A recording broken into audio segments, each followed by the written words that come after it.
इस कार्यक्रम के पुण्यार्जक हैं गुरु भक्त परिवार श्री वीरेंद्र कुमार जैन, पुत्र आनंद कुमार जैन, निर्मल कुमार जैन, पौत्र वेदांत जैन, 4/142 बालूगंज, आगरा, उत्तर प्रदेश।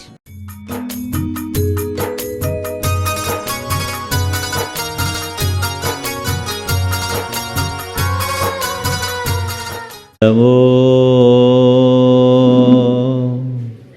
अरिहन्ताणं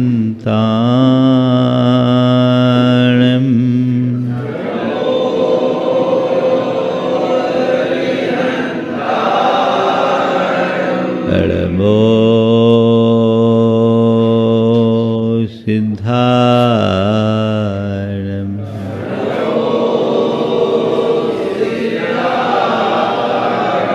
नमो आयनीयाणं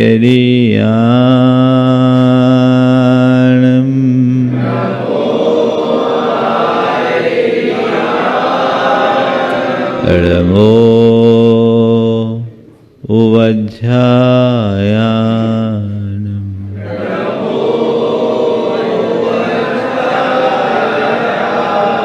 नमो लोये सवशहूनं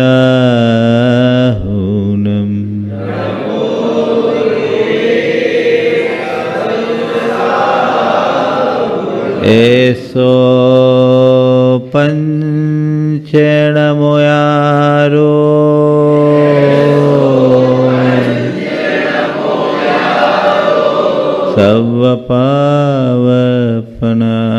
सर्वपावपनाशिनो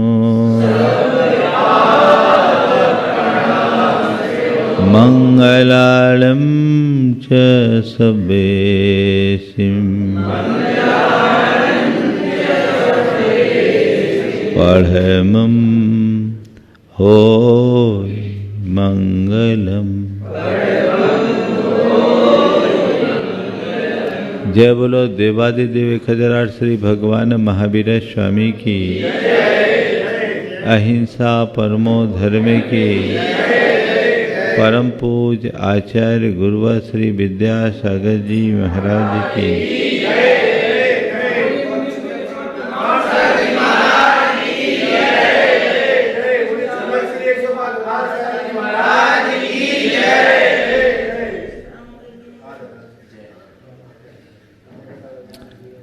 एक कुम्हार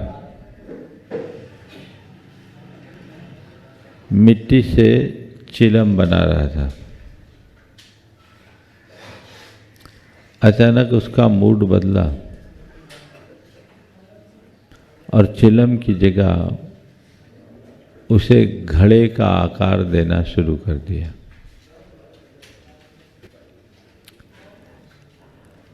अचानक मिट्टी के बदलते आकार को देखकर पास बैठी कुम्हारिन ने पूछा, मिट्टी का आकार क्यों बदल गया? मिट्टी का आकार क्यों बदल गया? कुम्हार ने कहा, बस यूं ही मेरा विचार बदल गया। पास बैठी कुम्हारी ने पूछा, मिट्टी का आकार क्यों बदल गया? कुम्हार ने कहा, बस यूं ही मेरा विचार बदल गया। कि तभी माटी ने तपाक से कहा, तुम्हारा विचार क्या बदला, मेरा तो संसार बदल गया। हमारे विचारों से हमारा संसार है। हमारे जैसे विचार हमारा संपूर्ण जीवन तदनुरूप होता है।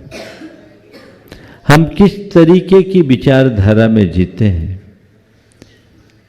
उस पर निर्भर है। मनुष्य का विचार उसे ऊंचा उठाता है और मनुष्य का विचार उसे नीचा गिराता है। आज हमें अपनी विचारधारा की पड़ताल करने की जरूरत है। चीज़ों को देखकर हम कैसे सोचते हैं।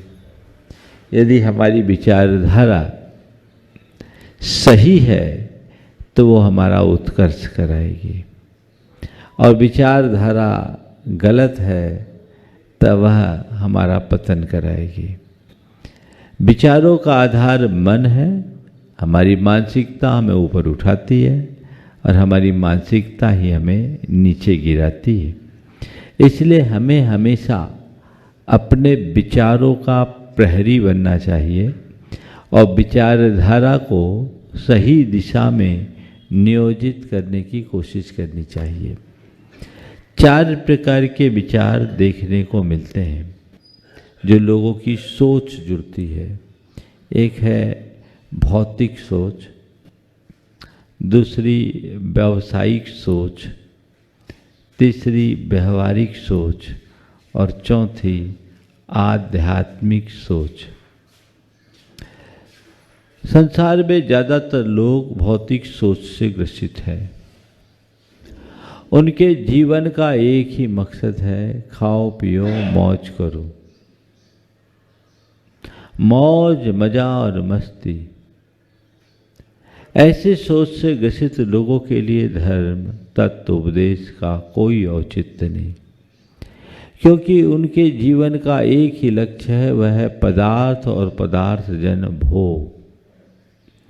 ऐसे लोग रात दिन अपनी इसी पिपासा में जुटे रहते हैं, उसे पूर्ण करने का प्रयत्न करते हैं। लेकिन ऐसी सोच मनुष्य को ऊंचाई प्रदान नहीं कर सकती। वे लोग मृग तृष्णा में भटक कर रह जाते हैं, जीवन में कुछ हासिल नहीं कर पाते। अपनी सोच को देखिए, अगर ऐसी सोच है तो अभी हम धर्म के क्षेत्र में बहुत पिछड़े हुए हैं। दूसरे प्रकार की सोच है व्यावसायिक सोच। व्यावसायिक सोच से जुड़े लोग जोड़ घटाव में लगे रहते हैं, हर कार्य में अपने लाभ की इच्छा रखना, और ऐसे लोग बड़े स्वार्थी और मतलबी किस्म के लोग होते हैं। बड़ा कैलकुलेटिव हिसाब किताब होता है। जीवन व्यवहार में सब चीज़ें हिसाब किताब से नहीं चलती। व्यापार हिसाब किताब से चलता है, पर जीवन व्यवहार तो भावनाओं से पूरा होता है। वहाँ अगर सब चीज़ में जोड़ घटाव लगाओगे तो जीवन में कभी सफल नहीं हो पाओगे। ऐसे सोच के लोग अपने जीवन को ऊंचा नहीं उठा सकते। तीसरे प्रकार की सोच है व्यवहारिक सोच। वो चीज़ों को थोड़ा देख के समझ करके चलते हैं। इसमें देखते हैं कि हम किसी व्यक्ति के साथ क्या व्यवहार कर रहे हैं, उसका प्रभाव क्या पड़ेगा। व्यवहारिक सोच से जुड़े लोग अपनी छवि को मेंटेन करते हैं। वो हमेशा देखते हैं कि हमारी छवि खराब ना हो, हमारी पर्सनालिटी मेंटेन हो, हमारे रिलेशन अच्छे हो, हमारे संबंध अच्छे हो, जिससे हम अपने जीवन को व्यवस्थित तरीके से जी सकें। व्यवहारिकता को अपनाना बहुत अच्छी बात है। इससे हमारा बिहेवियर, हमारा व्यवहार अच्छा होता है और हमारे संबंध मधुर होते हैं। लेकिन ऐसे लोग पारमार्थिक हो ये कोई ज़रूरी नहीं है। व्यवहारिक स्तर पर वे बहुत संतुलित हो सकते हैं, लेकिन ऐसे लोगों की मनोवृत्ति अंदर से अच्छी हो कहा नहीं जा सकता। वे अच्छे दिखते हैं, अच्छे हो ये कह नहीं सकते। लेकिन चौथी जो सोच है वो आध्यात्मिक सोच है, जो इन सब से ऊपर अपनी आत्मा के हित को ध्यान में रखकर धर्म को पूरी तरह आत्मसात करके चलते हैं, जो दूसरों के हितों के लिए अपने हितों का परित्याग करने में भी संकोच नहीं करते। वो आध्यात्मिक सोच के धनी होते हैं, और जिनकी सोच ऐसी आध्यात्मिकता से ओतप्रोत होती है, वे ही अपने जीवन का वास्तविक कल्याण कर पाते हैं। हमें देखना है कि हमारी सोच किस तरह की है, हम किस स्तर में जी रहे हैं। भौतिक है, व्यावसायिक है, व्यवहारिक है या आध्यात्मिक। आदि के 2 सोच, भौतिक और व्यावसायिक सोच, मनुष्य को बहुत उथला बना देते हैं। व्यवहारिक सोच मनुष्य के व्यवहार को शालीन बनाती है। और आध्यात्मिक सोच उसकी चेतना का उत्कर्ष करती है। मनुष्य के सोच से ही सब कुछ होता है। मुझे याद है जब मैं पढ़ता था तो जिनके यहाँ ट्यूशन पढ़ता था उनने अपने घर के बाहर शीशम के 3 पेड़ लगाए और हम लोगों का मन समझने के लिए सवाल किया, ये बताओ 20 साल बाद इन पेड़ों की क्या स्थिति होगी। सबने अपने अपने तरीके से जवाब दिया। ये मेरा सौभाग्य रहा कि क्लास में कोई भी प्रश्न पूछा जाए तो सबसे पहले मेरा हाथ उठता और उत्तर सबसे लास्ट में मुझे देने को मिलता, जब कोई नहीं दे। किसी ने बोला 20 साल बाद ये बड़ा पेड़ हो जाएगा, पूरे घर को घेर लेगा। किसी ने कहा यहाँ बहुत कचरा होगा। एक ने कहा 20 साल बाद ये 3 पेड़ 3 लाख के हो जाएंगे। सब ने अपने अपने तरीके से बोला।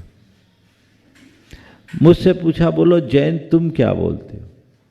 हमने कहा सर 20 साल बाद ये पेड़ पूरे मोहल्ले की शान बनेंगे।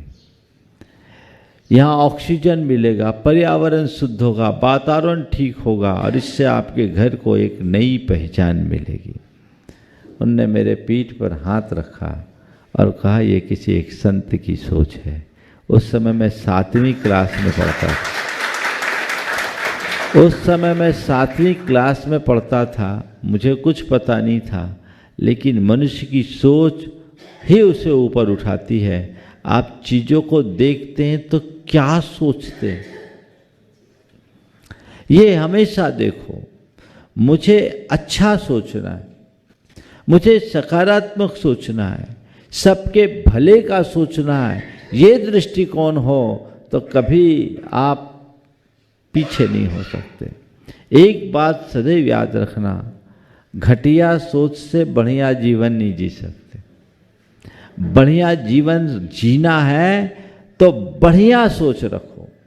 अच्छी सोच का अच्छा परिणाम आता है।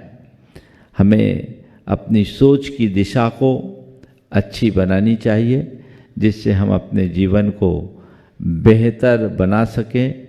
आज ज़्यादा बोलने की मनोदशा नहीं बन रही है, इसलिए ये 4 बातें जो मैंने कही है, सोच को अच्छा बनाने के भाव से आप उसे बनाएं और अपने जीवन को बेहतर बना सकें। यहीं पर विराम ले रहा हूँ। बोलो अहिंसा परमो धर्म की जय। बोलो देवादिदेव 1008 श्री भगवान महावीर स्वामी की जय जय जय। अहिंसा परमो धर्म की जय जय जय। परम पूज आचार्य गुरुवर श्री विद्यासागर जी महाराज की जय जय जय। परम पूज्य महामना मणिराज प्रमासागर जी महाराज की जय जय जय। हम सबको जीवन मिला है, सभी अपने अपने तरीके से जीवन जीते हैं, लेकिन कोई विरला ही है जो जीवन के सार को प्राप्त कर पाता है। जीवन पाना और जीवन के सार को पाना, इसमें बड़ा अंतर है। जीवन पाना बहुत कठिन नहीं है, लेकिन जीवन का सार पाना बहुत दुर्लभ है। जीवन जीते हैं, हर कोई जीते हैं, जीकर यूं ही जीवन गुजार देते हैं, लेकिन जीवन से उसका रस निचोड़ने की कला कोई बिरला जानता है। 3 तरह के लोग हैं।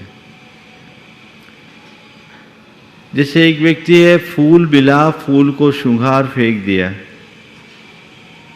दूसरा व्यक्ति है जो फूलों को सूंघता है, उसकी माला गूंथकर कुछ देर तक अपने गले में डाले रहता है। लेकिन तीसरा व्यक्ति वो होता है जो न केवल फूलों को सूंघकर माला गूंथ कर रखता है, अपितु इन दोनों से हटकर उन फूलों का इत्र बनाकर एक शीशी में धर लेता है।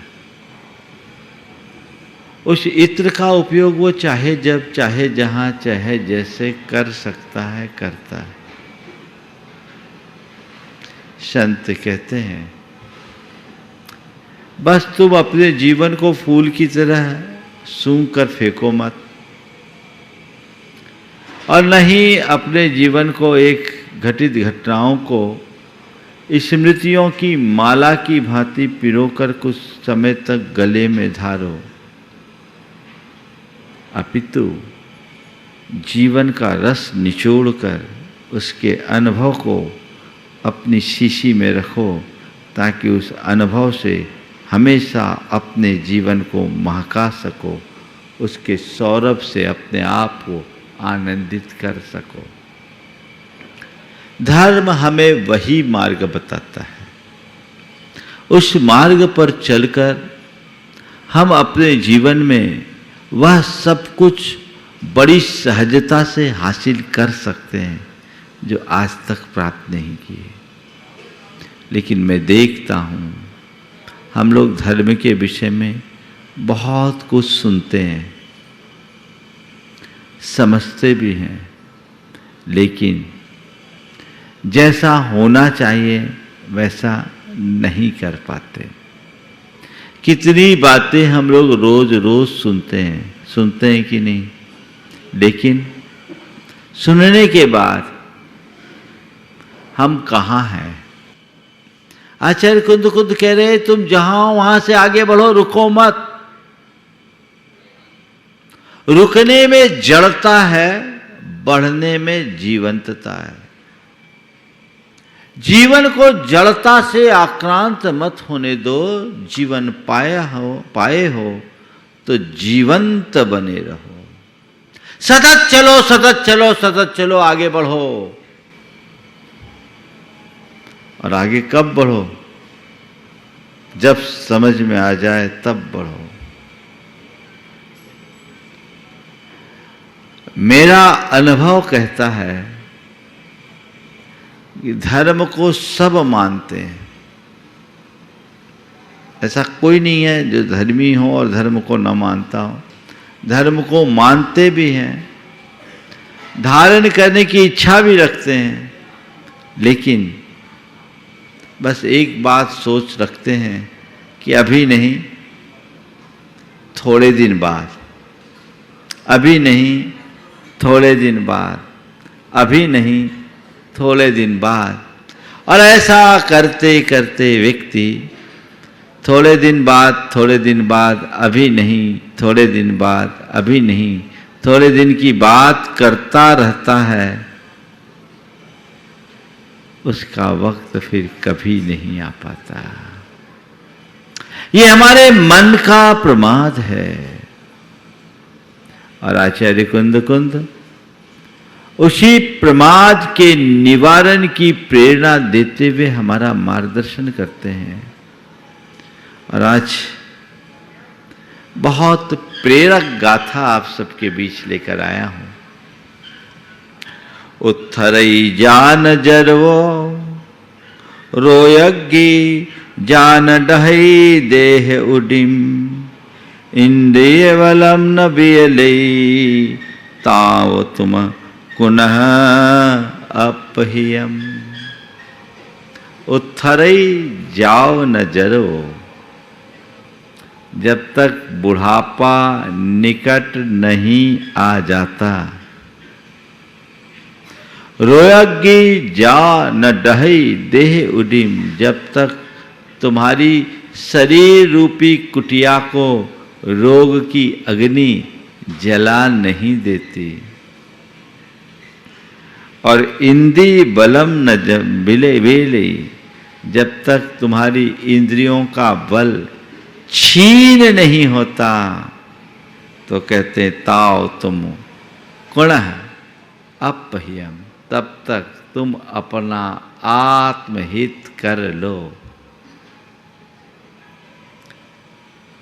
जब तक बुढ़ापा निकट नहीं आता, जब तक रोग नहीं आता और जब तक तुम्हारी इंद्रियां शिथिल नहीं होती, तुम्हारा सत्व कमजोर नहीं होता, तब तक अपने आत्मा के हित का उद्यम कर लो, अन्यथा चारों खाने चित्त हो जाओगे, तुम्हारे हाथ में कुछ भी नहीं रहेगा। बहुत मार्मिक उपदेश है, एक प्रेरणा है कि भाई आगे बढ़ो, मंजिल दूर है, समय कम है, तेजी से आगे बढ़ते चलो, आगे बढ़ते चलो, आगे बढ़ते चलो। कभी ऐसा मन में आता है कि मुझे ये सब करना है? संभवतः नहीं। जब तक मनुष्य अपने प्रति गंभीर नहीं होता, तब तक वो अपने रास्ते को नहीं बदल पाता। सुनना, समझना, स्वीकारना, सुधारना। सुनना, समझना, स्वीकारना और सुधारना। आप लोग सुनते तो हो, सुनते हो कि नहीं? अरे महाराज बहुत रुचि से सुनते हैं, हमें तो बस रोज बस इस समय की प्रतीक्षा होती कब 9:50 हो। हम तो महाराज जी यहाँ हैं तो हैं ही, टीवी खोल करके बैठते हैं। लोग आकर के मुझसे कहते हैं महाराज एक दिन भी मिस करना नहीं चाहते, कदाचित मिस हो जाए तो हम तो बाद में YouTube के थ्रू सुनते हैं, बिना सुने नहीं रह पाते, है ना। बहुत अच्छी बात, सुनना बहुत अच्छी बात है। वे लोग भाग्यशाली हैं जो सुनते हैं। पर भाई किस लिए सुनते हैं? सुनने के लिए सुनते हैं या सुधरने के लिए सुनते हैं? हाँ, किसके लिए सुनते हैं? सुधरने के लिए कि सुनने के लिए? सुनने के लिए नहीं, सुधरने के लिए। सुधरने के लिए हम सुनते हैं तो सुधरे कितना ये हमें देखना है। बहुत लोग सुधर गए, मैं कहाँ हूं? सुनते सब हैं, सुधरता कोई बिरला है। सुनते सब है, सुधरता कोई बिरला है। जिनके हृदय में बात लग जाती है वो सुधर जाते हैं, और जो केवल सुनने को ही अपना धर्म मानते हैं वो वहीं के वहीं रह जाते हैं। मैं आप सबसे कहता हूं, सुनने को धर्म मत मानो, सुनकर धर्म करने के लिए सुनो। जिन्होंने सुनना ही धर्म मान लिया, उनका धर्म सुनने तक सीमित रह गया। लेकिन जो धर्म करने के लिए सुनता है, उनके जीवन में सुनने के बाद भी धर्म दिखता है। किस लिए सुन रहे हो? सुनने मात्र को अपना धर्म मानकर सुन रहे हो, अथवा धर्म करने के लिए सुन रहे हो? 1 घंटा महाराज श्री का प्रवचन सुनेंगे, धर्म ध्यान होगा, अच्छी बात होगा, पर वो 1 ही घंटा होगा, उसमें भी मन भाग जाए तो गारंटी नहीं। लेकिन महाराज श्री से कुछ बातें सुन करके गुनेंगे और अपने जीवन में कुछ अच्छा करेंगे, उनसे मार्गदर्शन लेंगे। प्रवचन नहीं, हम उनका मार्गदर्शन लेने जा रहे हैं। रास्ता मिलेगा, आगे बढ़ेंगे, जीवन सफल होगा। इस दृष्टि से सुनेंगे, अंतर आएगा। तो सुनने को धर्म मानकर मत सुनो, धर्म करने के लिए सुनना शुरू करो। हृदय में जब श्रद्धा भर जाती है, तब एक पल का विलंब नहीं होता। हमने बहुत पहले किसी मंदिर में एक दोहा पढ़ा था, सुलझे पशु उपदेश सुन, सुलझे क्यों न पुमान। सुलझे पशु उपदेश सुन, सुलझे क्यों न पुमान। नाहर ते भय वीर जिन, गज पारस भगवान। पशुओं ने उपदेश सुना और सुधर गए एक ही दिन। शेर की पर्याय में भगवान महावीर ने सुना था उपदेश, और वो भी कब? जब अपने तीक्ष्ण पंजों से हिरण का शरीर विदारित कर रहा था तब। उसी समय दो मुनिराज आए, अमित गुण और अमित अंजय। उनकी दृष्टि पड़ी कि ये सिंह जिसे कल अहिंसा का प्रवर्तक बनना है, आज ऐसे हिंसा के कर्म में लग गया है। एक ऊंचे टीले पर खड़े होकर जोर जोर से उपदेश देने लगे, हे मृगराज, तू हिंसा के कौन से कर्म में संलग्न हो गया? तुझे तो अहिंसा का प्रवर्तक बनना है। तुझे पता है इस हिंसा और प्रतिहिंसा का दौर तुझे कहाँ ले जाएगी? मुनि राजों के वचनों से वो शेर हिल गया और उसके दो हाथ, जो हाथ हिरण के विदारण में लगे थे, मुनियों की वंदना में जुड़ गए। जिन आंखों से क्रोध बह रहा था, पश्चाताप के आंसू बहने लगे। बदल गया वो शेर, जाग गया वो शेर। उसे सम्यक दर्शन की प्राप्ति हो गई। उसने हिंसा को त्यागा, अपनी समाधि ली और संग केतु देव बना, और वही आगे चल करके महावीर बना। पार्श्वनाथ भगवान के लिए भी कहा जाता, हाथी के पर्याय से उनके जीवन का उद्धार हुआ और 10वें भव में वो पार्श्वनाथ बन गए। शेर और हाथी उपदेश सुनकर सुधर गया। एक दिन के उपदेश से तुम तो रोज सुनते हो। कहां है? बहुत लोग सुधरते हैं, ऐसी बात नहीं है। जो धार लेता है वो सुधर जाता है, और जो उधार रहता है वो अटक जाता है। धारे तब हम अपने आप को सुधार पाएंगे। धारण में ही सुधार है। तो सुने, सुनने के बाद समझे, समझते भी हैं, है ना? समझते हैं। सबको पता है धर्म और धर्म की महिमा क्या है, उसमें कोई कमी नहीं है। यहाँ तो बेवकूफ़ तो कोई है ही नहीं, सबके सब समझदार हैं। समझदार ही नहीं, ज्ञानी है ना?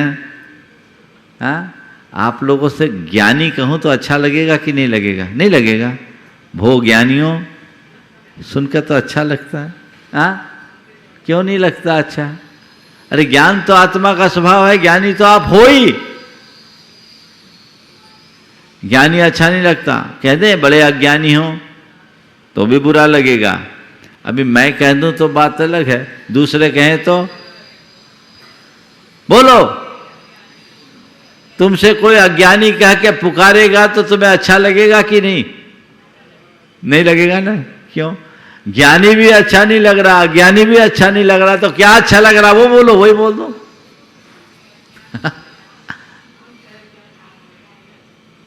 सब समझते हैं, समझने में कमी नहीं है। हर व्यक्ति को ये पता है मेरा हित अहित किसमें है। एक पापी अपराधी भी जब अपराध करता है, पाप करता है, तो उसे उस क्षण ये तो रहता है कि मैं गलत कर रहा हूं। आपको भी पता है कि मेरे जीवन में जो कुछ भी हो, गलत क्या है सही क्या है, मुझे सही करना चाहिए गलत नहीं करना चाहिए, समझ है। फिर भी वही दोहराते आ रहे हैं जिससे दूर रहना चाहिए। क्यों?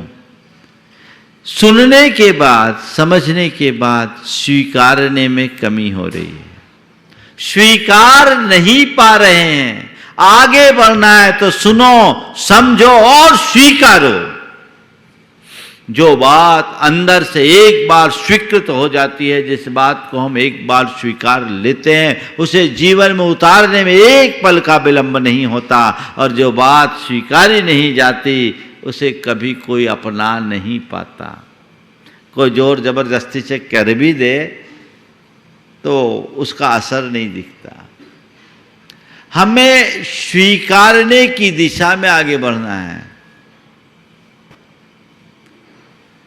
और स्वीकारना चाहते भी आप लोग, ऐसा नहीं कि नहीं चाहते हैं, लेकिन क्या सब काम कर ले फिर ये करेंगे। किसी भी व्यक्ति से बात करो तो कहता है भैया क्या करें, अभी हमारी उम्र नहीं हुई, फिर करेंगे, अभी तो ये करना, अभी तो वो करना, अभी तो वो करना, अभी तो वो करना। यही है ना। सब सोचते हैं कि नहीं हमको धर्म करना है, लेकिन पहले और चीज़ें कर ले। व्यक्ति और चीज़ें करने में पूरा जीवन गुजार देता है, लेकिन जो करना चाहिए उसे कभी कर नहीं पाता। और चीज़ों को करने में पूरा जीवन गुजार देना और जो करना चाहिए वो नहीं कर पाना कतई अच्छी बात नहीं है। हमें जो करना है वो करना है, ये सोच अपने अंदर होनी चाहिए। तब कहीं जाकर हम अपने जीवन का पथ प्रशस्त कर पाएंगे।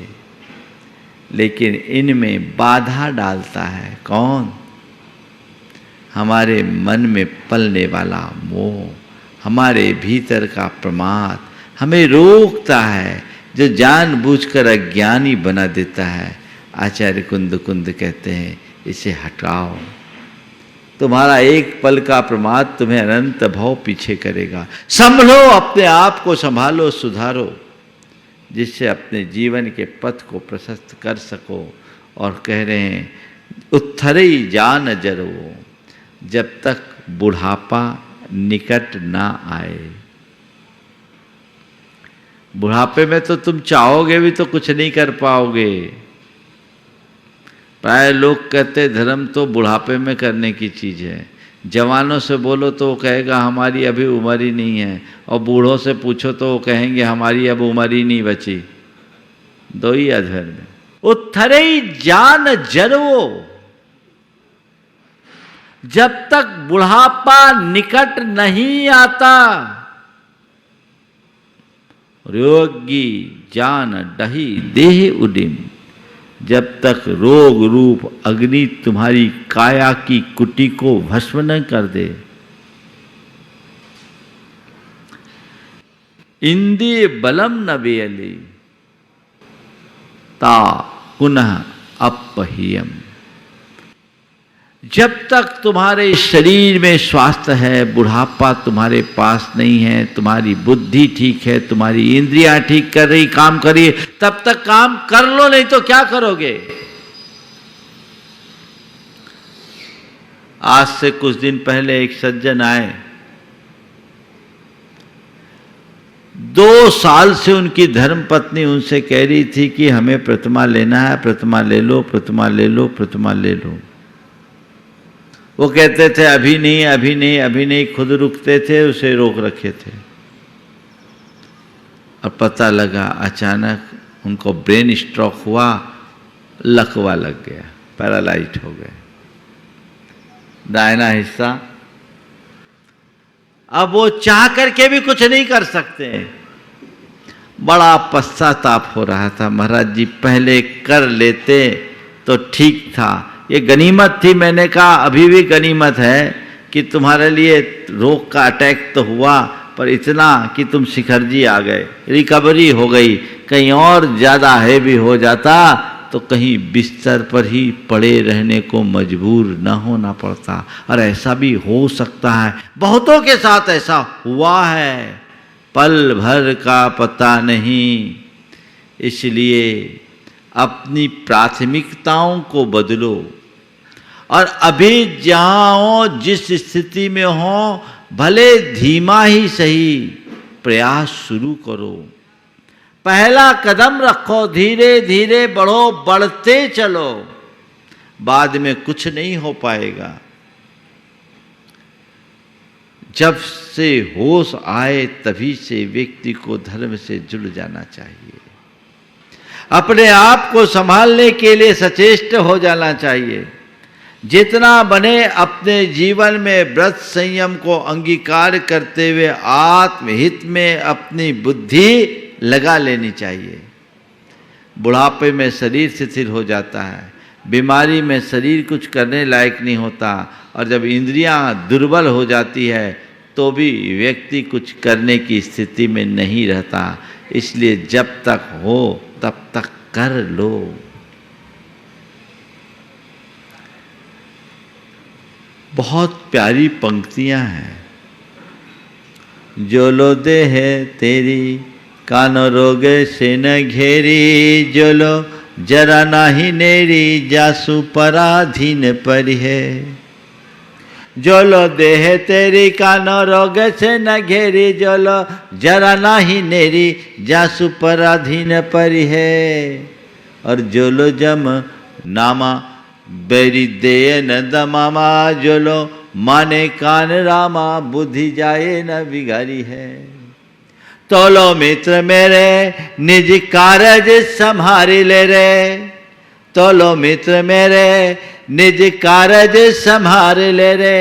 पौरुष थकेंगे फिर पाछे काहे करे है।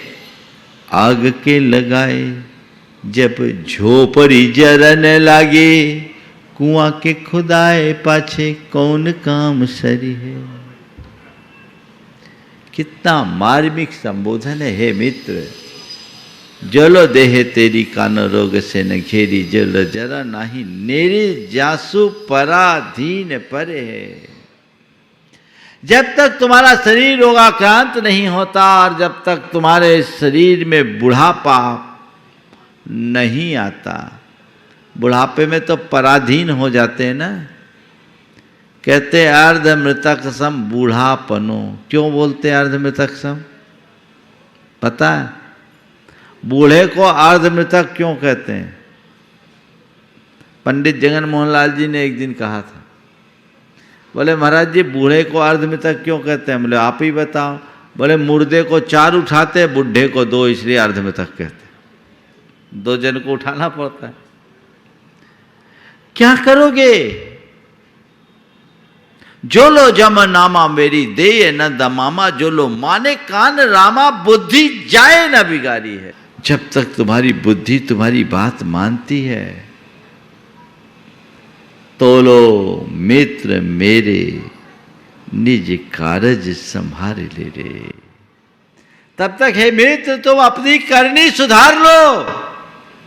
पौरुष थकेंगे फिर पाछे काहे कर है। जब तुम्हारे शरीर में सत्व ही नहीं बचेगा तो तुम क्या करोगे? सिवाय पश्चाताप के, हाय कुछ न कर सका, मेरा ये जीवन यूं ही चला गया, सब बेकार, मौका चूक गया। आग के लगाए जब झोपड़ी जरने लगी, कुआं के खुदाए पाछे कौन काम सरी है। किसी के घर में आग लगे उस समय वो कुआं खोदे तो क्या कहेंगे? एक व्यक्ति एक लुहार के यहाँ गया, बड़ी सारी बाल्टी पसंद की। बाल्टी पसंद करने के बाद पैसा दे दिया, कहा इसको थोड़ा घर भेज देना। 10 कदम गया, लौट के आया, बोला भैया थोड़ा जल्दी भेज देना, मेरे घर में आग लगी है। अब उसको हम क्या कहेंगे? कभी भी हो सकता है। संत कहते आज का काम आज करो, कल पर मत टालो, योजनाएं मत बनाओ। मनुष्य की एक बड़ी दुर्बलता है, वो धर्म के विषय में योजनाएं बनाता रहता, उन पर अमल नहीं कर पाता। सुनिए, समझिए, स्वीकारिए और अपने आप को सुधारिए, तभी जीवन का उद्धार होगा। केवल योजनाएं बनाने से कल्याण नहीं होता, योजनाओं को मूर्त रूप देने वाले का कल्याण होता है। केवल योजना से क्या होगा। और कई लोगों का तो हाल ही ऐसा होता है, दो मित्र आपस में मिले, बातचीत कर रहे थे और दोनों एक दूसरे की दिनचर्या की चर्चा कर रहे थे। पहले ने अपनी दिनचर्या बताते हुए कहा, मैं सुबह 5 बजे उठता हूँ, मैं सुबह 5 बजे उठता हूँ, नित्य क्रियाओं से निवृत्त होता हूँ और उसके बाद थोड़ा सा योग ध्यान करता हूँ और फिर उसके बाद नाश्ता वगैरह करता हूँ, न्यूज़ सुनता हूँ, पेपर देखता हूँ, अपनी फाइलें देखता हूँ और 9 बजे दफ्तर के लिए निकल जाता हूँ और रात को 8 बजे घर आता हूँ। घर आने के बाद खाना पीना खाता हूँ और थोड़ा सा न्यूज़ सुनता हूँ, थोड़ी बहुत बच्चों के साथ गपशप करता हूँ और 10 बजे सो जाता हूँ। बोले बड़ी बकवास चर्या है तुम्हारी, ये कोई चर्या है?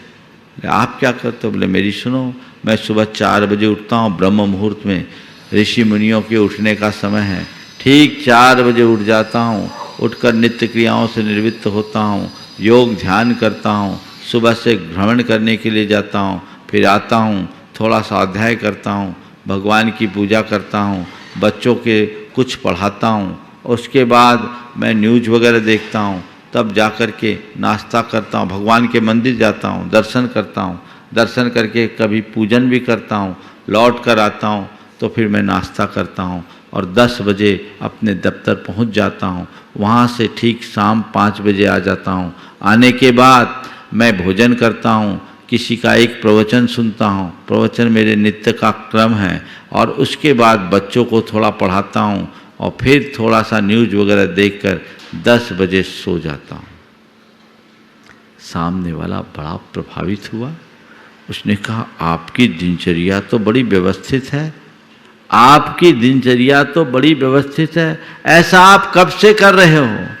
आपकी दिनचर्या तो बड़ी व्यवस्थित है, ऐसा आप कब से कर रहे हो? उसने कहा, कल से शुरू करने का विचार है, कल से ही शुरू करने का विचार है, अभी शुरू नहीं किया, अभी विचार है।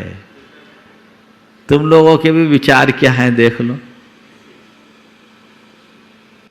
जो कल्लम कादम्बम अद्यमेव कादम्बम, जो कल करना चाह रहे हो उसे आज ही कर डालो। मैं करूंगा नहीं, मुझे करना है, करना नहीं है, नहीं करना ही है, तब जीवन में बदलाव आता है, तभी जीवन सुधरता है। ऐसी दृष्टि अपने अंदर होनी चाहिए। मौसम जीवन हमें बहुत दुर्लभता से मिला है, इस दुर्लभ जीवन को हम यूं ही व्यर्थ ना जाने दें।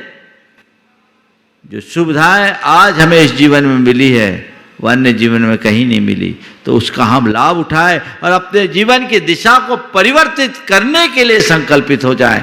हम अपने जीवन को एक नई ऊंचाई दे सकेंगे और अपने जीवन का उद्धार कर सकेंगे। ऐसा पुरुषार्थ हमारा होना चाहिए। आज हमारे पास जीवन है, कल मिले न मिले कोई भरोसा नहीं। इत्यति दुर्लभ रूपाम बोधिम लब्ध्वा यदि प्रमादी स्यात् संसृति भीमारण्ये भ्रमति वराको नरः सुचिरम।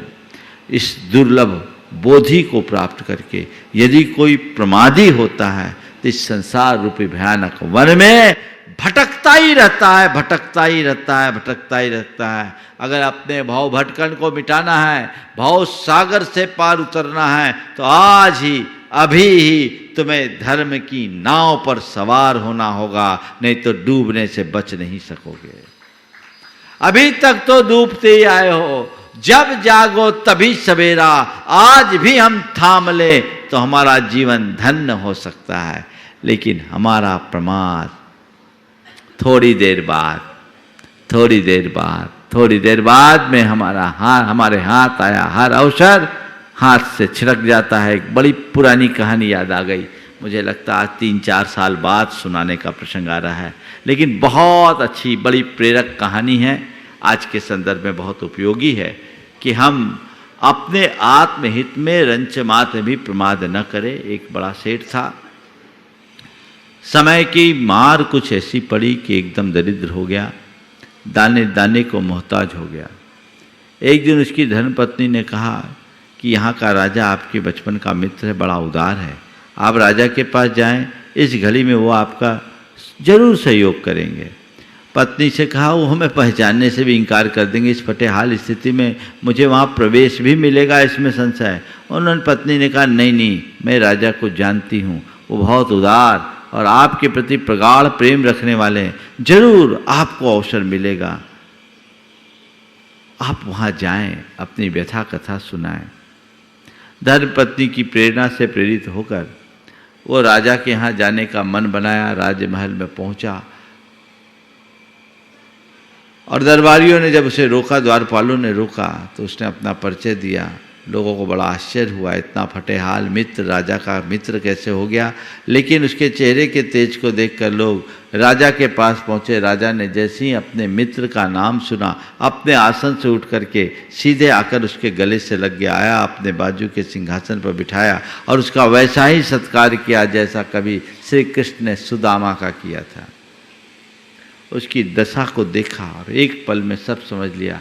कहा कोई बात नहीं, मेरे राज खजाने में अपार धन है, एक काम करो, मैं तुम्हारे लिए रत्नों का खजाना खोल देता हूँ, इसमें से तुम्हें जितना रत्न चाहिए ले जाना, मैं चाहता हूँ तुम्हारा दारिद्र्य दूर हो जाए। उसे रत्न के खजाने में खोजा गया, कह दिया 3 घंटे का समय तुम्हारे पास है, इस 3 घंटे की अवधि में तुम्हें जितना ले जाना है ले जाओ। वो रत्नों के खजाने में दे घुसा, चारों तरफ रत्न ही रत्न, रत्नों की उस चकाचौंध में उसकी आंखें चुंधिया गई। अरे इतने सारे रत्नों का मैं क्या करूँगा, मेरा जीवन तो बस आज इस रत्न के मैं आया हूँ, एक बार इस कक्ष को निहार तो लूँ, दोबारा यहाँ आना मिला न मिला कौन जानता है। इसी ख्याल से उसने चारों तरफ रत्नों के इस रत्न के कक्ष को निहारा, तो तभी उसे कुछ खिलौने दिखाई पड़े। वो रत्नों के खिलौने थे। उसने सोचा एक ही रत्न मेरे लिए काफ़ी है, पर एक थोड़ी देर खिलौने के साथ खेल तो लूँ, दोबारा यहाँ प्रवेश कहाँ मिलने वाला। वो खिलौनों में के साथ खेलने में ऐसा खोया कि कब समय बीत गया उसे पता ही नहीं रख पाया। खिलौने से खेलने में खो गया, उस कब समय बीत गया इसका पता ही नहीं लग पाया। उसका ध्यान तो तब टूटा जब घंटी बज गई और कहा गया भाई साहब 3 घंटे पूरे हो गए, बाहर आए। बड़ा दुख हुआ, हाय ये रत्न का अवसर खो दिया। बड़ा लज्जित होकर राजा के सामने आया। राजा ने कहा कोई बात नहीं, आज खोया, कल मैं तुम्हें दूसरा चांस देता हूँ। कल तुम सोने के कक्ष में जाओगे और 3 घंटे का समय है। गया, मन बनाकर गया कि अब की बार मैं गलती नहीं करूँगा, और जाते ही उसने कुछ स्वर्ण आभूषण उठाए, लेकिन तभी उसे एक घोड़ा बंधा हुआ दिखाई पड़ा। ये वही घोड़ा था जिस पर जवानी में वह राजा के साथ घुड़सवारी करता, आसमान से बातें करता। उसने कहा अरे मैंने तो सोना इकट्ठा कर लिया, पर 3 घंटे का समय, अभी तो बहुत समय है, क्यों ना थोड़ी देर के लिए इस घोड़े की सवारी का आनंद ले लूं, फिर लौट करके आ जाऊंगा। वो इस विचार से घोड़े पर सवार हुआ, घोड़े की लगाम खींची और घोड़ा आसमान से बातें करने लगा। लेकिन जब लौटा 3 घंटे बीत चुके थे। जब लौटा 3 घंटे बीत गए थे। बड़ी हताशा हुई। राजा के पास बात आई। राजा ने कहा चलो तीसरा मौका और देता हूँ, कल तुम्हें चांदी के खजाने में भेजूंगा। वो घर से झोले लेके आया बड़े बड़े, और चांदी के ढेर में उसने ढेर सारा भर लिया अपने झोलों में, और झोले में जब भरा और निकलने लगा तो दरवाजे पर उसे एक छल्ला दिखाई पड़ा। उस छल्ले के नीचे लिखा था मुझे न छेड़े तो सुलझ कर ही जाए।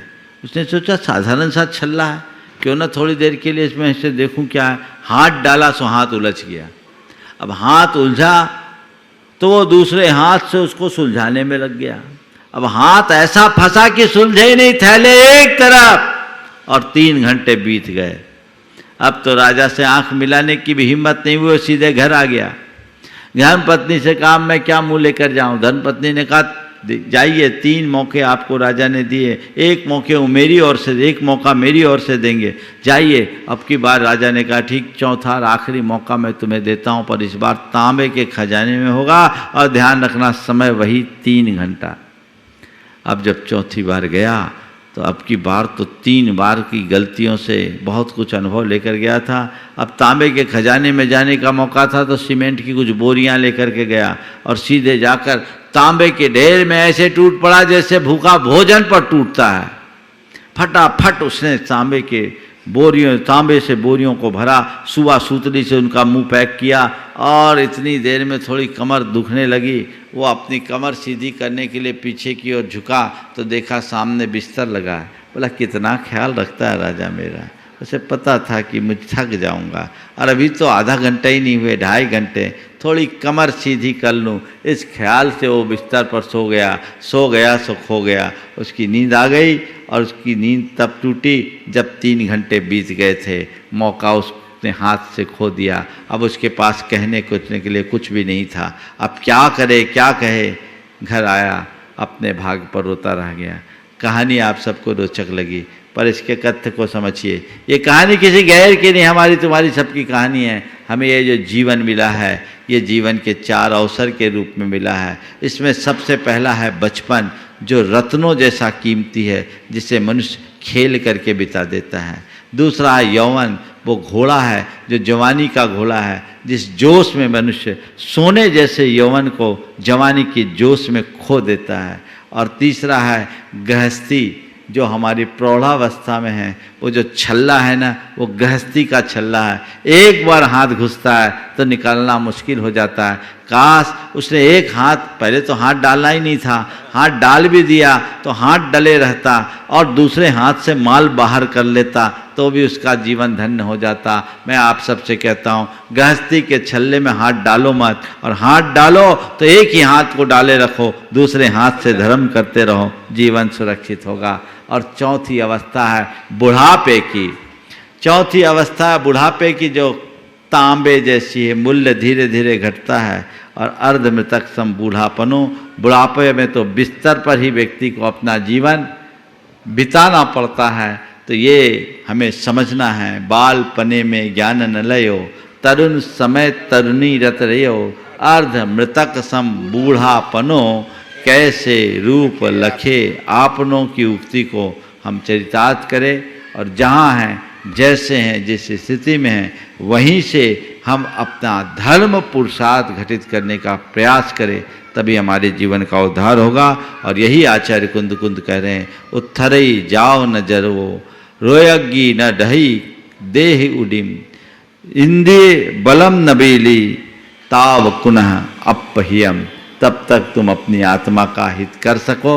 हम सब सुने, समझे, स्वीकारे और जीवन को सुधारे, इसी में सार है। बोलिए परम पूज आचार्य गुरुवर श्री विद्यासागर जी। जय बोलो देवादिदेव 1008 श्री भगवान महावीर स्वामी की जय जय जय। अहिंसा परमो धर्म की जय जय जय। परम पूज आचार्य गुरुवर श्री विद्यासागर जी महाराज की जय जय जय। बोले परम पूज गुणायतन प्रणेता मुनिवर 161 प्रमाण सागर जी महाराज की जय जय जय। बातें जीवन की है, जीने की है। हम लोग रोज कुछ न कुछ अच्छी बातें सुनते हैं, लेकिन सुनने के बाद कितना समझते हैं, समझने के बाद उसे कितना स्वीकारते हैं, और स्वीकार के बाद कितना सुधारते हैं, ये सब हम पर निर्भर करता है। आचार्य कुंद कहते हैं, अपने जीवन को ठीक तरीके से जानो और जान करके जागो। अपने जीवन को आगे बढ़ाने की कोशिश करो। जब तक जाओ न उथरई जरवो, जाओ न विषय उडिम, विषयज्ञ दही देह उडिम। जब तक शरीर जराक्रांत नहीं होता और जब तक ये विषयाग्नि हमारे शरीर को, रोगाग्नि हमारे इस शरीर की कुटिया को भस्म नहीं करती, जब तक हमारी इंद्रियों में बल है तब तक अपनी आत्मा का हित करो। ये रोज सुनते हैं, लेकिन सुनने के बाद भी असर नहीं पड़ता। हमने जब से होश संभाला है तब से हमारा हित क्या है, अहित क्या है, किसी न किसी रूप में जाना ही है। जाना है कि नहीं जाना? लेकिन जानने के बाद भी हित का उद्योग और अहित का परित्याग नहीं किया तो हमारे जानने का अर्थ क्या रहा? मनुष्य के साथ सबसे बड़ी विडंबना यही है कि जो करनी है वो उसे नहीं कर पाता और अकरणीय को करने के लिए हमेशा सचेष्ट रहता है। संत कहते हैं जो करनी है वो करो, अभी तक तुम जो करते आए हो वो तो अनादि से किए हो। कुछ परिवर्तन हो, कुछ नया हो, कुछ अलग हो, वो तुम्हारी उपलब्धि होगी। नया करो, नई शुरुआत जीवन में होना चाहिए। मन में आता है नया करने का, महाराज हम तो हमेशा नया ही करना चाहते हैं। आजकल एक शब्द बड़ा प्रसिद्ध हो गया है, व्यक्ति को इनोवेटिव होना चाहिए। इनोवेटिव, कुछ हटकर, कुछ नया, कुछ विशेष, कुछ अलग करने का। हमारे आचार्य कहते हैं कि तुम जिस दिन अलग करोगे उस दिन अनोखे हो जाओगे। अलग करो, वह करो जो अब तक नहीं कर पाए। जो तुमने भाव भाव में किया वो तो करते ही आए हो, कुछ हटकर करने की कोशिश करो। आचार्य कुंद कुंद कहते हैं, सुध परिचिदान भूदा सवस्वी काम भोग बंद कहा, ए अत्त शुभ लंभो नवरिन सुलहो बिहत स। तुम्हारे द्वारा काम, भोग और बंध की कथाएं सुनने में आई, परिचय में आया और तुमने उनका ही अनुभव भी किया। जन्म जन्मांतरों से तुमने यही किया।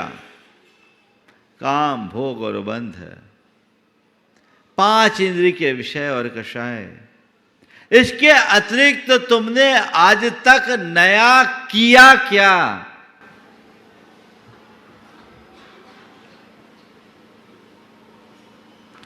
कुछ करना चाहते हो तो हटकर करो।